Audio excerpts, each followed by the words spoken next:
Back here live now outside the command center at Gatlinburg High School. You can see a military helicopter is about to take off. This potentially could have state cabinet officials, federal officials, all of whom were here earlier. We believe the governor left here just a few moments ago.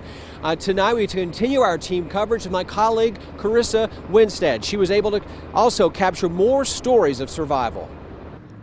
Such a heartbreaking day here in Gatlinburg after so many fires have destroyed hundreds of homes. Thousands of people are without a home tonight. The Red Cross is assisting those, but I did speak to homeowners earlier today at a local shelter who say they had no warning really that this fire was coming. They were just at their home, and then when this wind came mixed with the fire, it just all happened so fast and they had to escape. Some people say they have lost everything. Some people are really unsure what they're going to be going home to. Can't even begin to imagine what it's going to look like when we finally can go up there and see what it does look like. We're not expecting to find anything.